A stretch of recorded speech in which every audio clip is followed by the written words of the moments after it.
គឺយើងអាចទទួលបានផ្លែតរេនម្នាក់10ផ្លែបើសិនយើងឈ្នះណាបាទហើយបើអត់ឈ្នះក៏ញ៉ាំតរេនបានដែរដោយសារមាន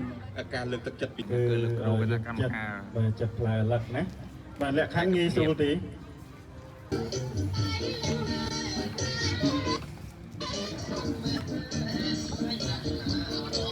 មកទេតែចម្រៀងកាត់អីចម្រៀងអត់លឺនេះឯងអត់លឺអ៊ីនធឺណិតយើងឃើញថាបែកភាពយើងទាំង4រូបកំពុងតែញាប់ដៃញាប់ជើងមែនទែនហើយគណៈកម្មការក៏កំពុងតែចាប់ចង់ក្នុងការពិនិត្យមើលណាចាព្រោះថាការដាក់បន្ទុកមើលទាំងអស់ចាការរៀបចំហើយនឹងប្រើរយៈពេលនៃការចាត់ដែរយ៉ាងណាទុកឲ្យគណៈកម្មការដាក់បន្ទុកណាបាទខ្ញុំមិនចេះទេបាទចេះតែបោកដូចប្រាប់តាំងពីដើមអញ្ចឹងបាទ100%ត្រូវអីបាទ100%ត្រូវហើយត្រូវគាត់ទេចាំបាត់បងប្អូនយើងដែលកំពុងទស្សនានៅខាងក្រៅអាចទៅមើល YouTube សិនស្អែកឡើងចាំចូលប្រកួតក៏បានដែរព្រោះកម្មវិធីដល់ថ្ងៃទី18ហ្នឹងបាទមួយថ្ងៃមកយកតរេនតែមួយផ្លែបានគ្រប់បាទកង់នៅពីមុខឆាំងថាជាប់ហើយនឹងជាប់យ៉ាងណាចាប់យើងពីរនាក់ភ្លេចតែខ្លួនបន្តិចគឺមុតដៃហើយបាទមើលរបៀបនៃការចិត្តរបស់លឹកប្រមាណជាពាក់កណ្ដាលណាបាទប្រមាណជាពាក់កណ្ដាលទៀតតែមិនដឹងថាគាត់ត្រូវយកទៅទុកដាក់របៀបម៉េចទេណាបាទបាទអញ្ចឹងមានបាទ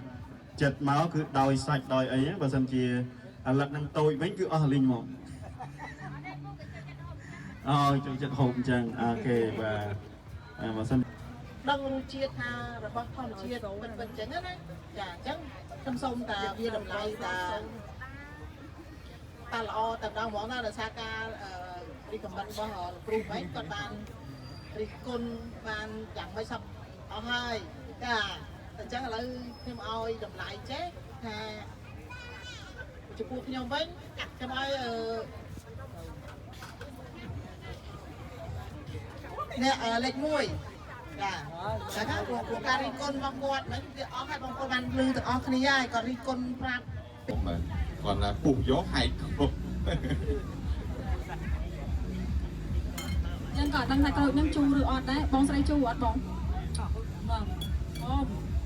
បងឆ្ងាញ់ជាតិលើទឹកមាត់ទៀតសាបសាបបាទមិនសមមិនស្វាយខ្ចីលើទឹកមាត់ម្ដងចាំដូចគ្នាហូបតែអញ្ចឹងបាទពុំឆាបចាំចូលលេងហ្គេមទៅតែក្រោយគេបែកយើងអាចមានឱកាសឈ្នះផ្លែទុរេនបើយើងទៅទិញគេយើងក្រែលដែរណាបាទ